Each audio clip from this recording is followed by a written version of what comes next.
Welcome to episode number 2 of Get the Steps In. Thank you for listening or watching, whether you're watching this on YouTube or listening on Spotify.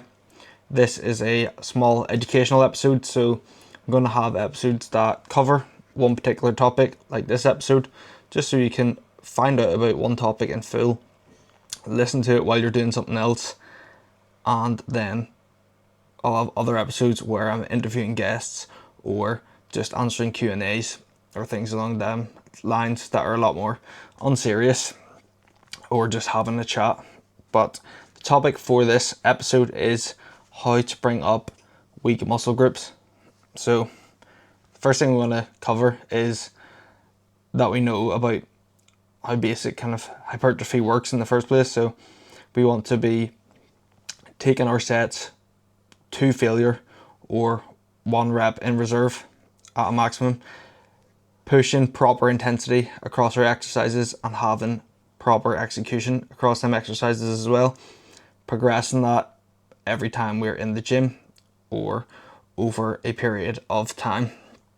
Ideally, we also want to be in a small caloric surplus so that we have adequate fuel for our training sessions and adequate fuel to recover from said sessions.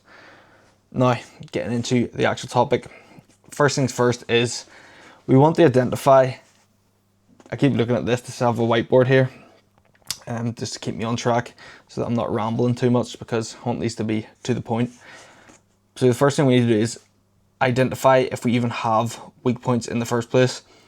So for most people who've just started the gym, or you're in your early kind of years of training, you probably don't have really glaring weak points or areas that you need to bring up. You probably just need to bring up your whole physique. So picking a more balanced split that hits everything somewhat evenly is probably a better idea, and bringing up your entire physique in line, and then from there seeing, oh, this muscle group didn't respond as well as the rest. Now I can go into a more specialized training plan in order to bring up this area. But that being said, it's your physique. You can do whatever you want. If you're not trying to be a pro bodybuilder and you're just a guy who thinks, you know what, I want to bring up my physique, but I really want bigger arms, then by all means do a program that prioritizes arm growth and bring up your arms more than the rest of your body. There's no kind of set rules. It's your physique and you can do what you want. So all these people who are like, you have to bring up your physique evenly, or you can't do this unless you're advanced, it's your physique. Do whatever you want. But I would really advise as well that you bring it up evenly, because what you don't want to do is, say, do no compounds or any exercises that build up the entire posterior chain or that kind of core stability, and then you end up with, you keep getting injured because you've brought up like your chest and your arms, and now you're trying to pick something up and you hurt your back. So have some thought that goes into it as well. But the first thing you need to ask is, how many days a week can we train in our actual daily routine and our schedule in life? So this will come into factor, because if we say, for example, you can only train 4 days a week, you don't want to be trying to do a 5-day split then, where it's like you're missing a session every week, or you're only hitting it kind of every once in a while, or you can't stick to it because you know your life's too busy. You want a split that you're going to be able to consistently stick to. So if you can only train 3 days a week, make the best 3 days a week split that you can stick to it, progress. You don't want some like really mad 6-day a week split that you know you can't stick to. But for this video, we will assume that you know you've all the time in the world, you're trying to get fucking jacked, you just want the best split. So I would usually aim for kind of a 5-day split, is the best bet for most people. Having them 2 rest days a week means that you can properly recover from your sessions, and I do think rest days are really important. Now you could run a, say, like 3-day on, 1 day off kind of split, and then you're getting 6 sessions a week, or even like what was a split? I ran a split one time where it was like train 1 day off, 2 days on, rest. So it was like a 5-day split as opposed to a 7-day. But I usually like splits that line up with the week because, again, factoring that around the rest of your life, it means you have proper set rest days that you can plan out, and you know, it really helps build a proper routine when you don't have to kind of constantly juggle everything. So once we know how many days a week we can train, then we need to start adjusting from there. And you're probably, if you're looking at this video, already on a split already. So you could probably stick to that split and then juggle it about from there. Now what we want to look at is, firstly, for said weak muscle group, is our execution on point for that exercise? For example, if let's say we're trying to bring up our arms, are we actually feeling our bicep whenever we're doing bicep exercises, or are we just moving the weight up and down? Especially for smaller muscle groups and isolations, if you cannot feel that muscle working, you're probably doing something wrong. It's an isolation for a reason. You're isolating that one muscle group. If you can't feel it working, you're doing something wrong. So that's point number one, is make sure that our exercise execution for the muscle group is on point. That is the most common reason that weak points come about, is that our execution for that muscle group just isn't very good. For myself, my chest is pretty weak and my back is somewhat weak, and it's just that my execution for them movements wasn't that great. Once I learned how to actually use my lats properly, my lats came up tenfold. Once I learned how to properly get use of my chest on chest exercises, it came up tenfold. Still weaker areas that I'm trying to bring up, but that was a factor in it. And that could be one simple fix that brings it up without even having to adjust anything else. If you keep all your other metrics the same, you know, your frequency, your volume, but you just fix your execution first, the weak muscle group might just come up anyways.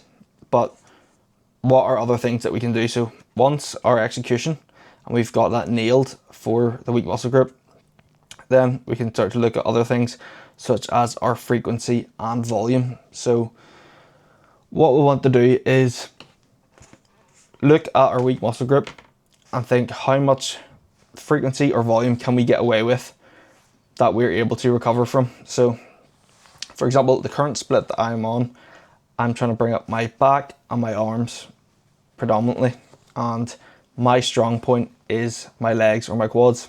So what I have is that for my arm volume, I have 3 sessions a week that I'm getting some arm work in. Actually, 4 sessions a week that I'm getting some arm work in. So I train pull and delts, push and arms, legs, rest, push, leg pull, and then rest. So it's a 5-day split. I'm getting some bicep volume on that first pull and delt day. Then I'm training arms on the push and arms day. There's 2. Getting some tricep volume on that pull day, and then, or on the push day, sorry, and then some bicep volume on the pull day. So there's 4 days a week there that I'm getting kind of arm volume. Obviously 2 of them being, or 3 of them being bicep, 2 of them being tricep. Just kind of based off recovery demands, I find biceps can recover somewhat quicker, so I can get away with 3-day. Same with my side delts, I can get away with 3 days a week doing them. Triceps, I find if I go over that kind of 2-day a week, I kind of can sometimes run into a bit of elbow pain. So that's where you need to play about and see how much frequency can you run on a muscle group before you kind of run into little niggles. So you need to experiment with your own training and see what you can get away with. So ideally you want the maximal frequency that you can recover from, and then you taper up the volume from there. But in order to fully recover, you may have to pull volume from stronger muscle groups. So like I mentioned, my legs and my quads especially, are very overpowering. So I have tapered the volume on them away down to kind of a minimum amount of volume that needs to be able there. So one, they don't regress, and two, they can still progress to some degree. So that for me is like 4 to maybe 6 sets a week, and that's it for me to recover from. So you need to kind of look on the spectrum of minimum volume, or minimum volume slash like minimum effective volume, or like maximal effective volume, and then our maximal recoverable volume. And we kind of want to be, for muscles we're really trying to bring up, in between this kind of maximum effective volume and maximum recoverable volume. And we can scale it up as we go through our training cycle, but I'm trying to stay on point here. So for frequency, can we get away with 3 days a week? If we can, put it there. Then scale the volume up there based off what you can recover. If you can't do it 3 days a week, then we'll go 2 days a week, and we will scale up the volume from there, seeing that we can get away with. But we don't want to just scale the volume and then sacrifice the execution. Like, execution is the most important bit. So if we're just adding sloppy sets, then they're just junk volume. But if we can add actual productive sets, then that is beneficial. Now, another thing you can do is based off like session order. So if a muscle group is really weak, training that muscle directly after a rest day can also be beneficial, because you've got the full days of rest and recovery the day before, you've freshened up, and now you're ready to train. So for myself, my back really needs to come up. I found out from judges' feedback in my shows that my back was an area that really needed to be brought up. So that's why I obviously have the rest day at the end of the week, and then my first session of the week is pull. Therefore, I'm the freshest for that day, and then I can get the most out of the session. Then my second rest day, I have push after that, because I'm really trying to bring up my whole upper body. So it's a rest day, then the push day, so I'm fresh for that push day. So I'm getting essentially a session for back and a session for chest and my delts, both off the back of a rest day when I'm fresh. So that's our kind of split slash day order. And then in sessions, we can also have our exercise selection and exercise order. So we know that we get the most kind of amount of hypertrophy slash mechanical tension from our earlier on sets within a session. So if we're trying to bring up a muscle group, we could look to bring that muscle to earlier on the session or the start of the session. So for example, if your biceps were really lacking for some reason on the pull day, you could put the bicep exercise at the start, or you could even throw kind of your bicep, a set of biceps at the start of, say, legs, where it's not going to take away from the session, but we're hitting the biceps then when they're really fresh, getting the most out of that exercise. Then, so we can hit them exercise order. We can move it earlier in the session for muscles that we are trying to bring up. Then we can also look at exercise selection. So ideally we want to be training the muscle in different ranges. So for biceps, for example, like I keep using the example, but we want to train like the shortened range. So we could do a preacher curl first, and then the lengthened range, so or the long head behind the body curl. And that's just one example. So we're hitting both heads of the bicep and in different ranges. So that's kind of, you can just take that and implement that for different muscle groups. So like I said, on my split, it's kind of picked out to where I'm trying to bring up. So on that, for example, the second pull day, I have as first exercise is hamstring curls. There's 3 sets of hamstring curls, hitting the hamstrings while I'm fresh, getting them shortened. Then I'm going into my back work. That just means that my hamstrings are getting the most effective volume from being hit at the start of the session. So there's just one thing that I want to add in. So whenever I was talking about minimum effective volume, maximal effective volume, and maximal recoverable volume, for rough numbers, minimum kind of effective volume will be about 6 sets, or like maximal volume will probably be about 8 to 12 sets, say, and then our max recoverable volume will be about 15. I wouldn't really go over that. I know in kind of older like training programs, it used to be like you'd have like 20 sets of chest and stuff, but if you're hitting proper sets with proper execution, I really do not think you can hit over 15 sets a week of like proper quality. But again, play about with it. It's your split. Maybe you can, but ideally, I would look towards that lower end of the volume and make sure that we are progressing the sets every week and hitting them with maximal intensity. Because the harder you hit them sets, the harder it's going to be to recover from said sets. If you're recovering from, especially on a bigger muscle group, and you're somehow able to recover from like 15 sets, you're probably doing something wrong to where them sets individually are not hard enough. And then one more point that I just want to touch on is we can also look to use single arm movements or single limb movements, I should say.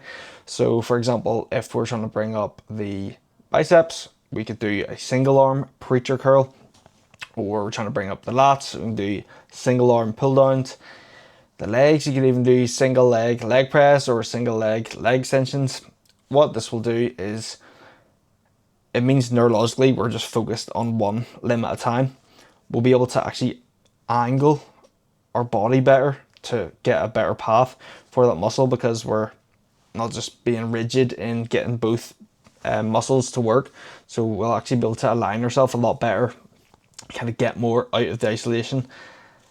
Therefore, just meaning we'll get more mechanical tension, more motor unit recruitment, and we can just focus on that one muscle group. So that can be added to the thing. So if we have our exercise order, if we really want to bring a muscle up, we could put it at the start of the session and put it single limb, and then we'd literally be getting the best amount of stimulus for that muscle group that we would be able to get. Number 1, exercise execution. Is that on point for the weak muscle group? 2, what frequency can we train the muscle group and recover from? 3, how much volume can we then allocate to this muscle group from taking away volume from our stronger muscle groups so that we can fully recover? 4, where is the muscle being put during the week? Are we training it after a rest day, or is it in the middle of a training, like our training sessions? And then finally, where in the session of exercise order is the muscle group being placed? So the earlier on we put a muscle group, the more priority it will get to grow. So that is the first topic done, how to bring up weak muscle groups. If you have any more questions, or you want me to help you pick a split in order to bring up weaker areas, feel free to drop me a message on Instagram and I will be sure to help you out. So thank you for listening, or thank you for watching if you're seeing this on YouTube.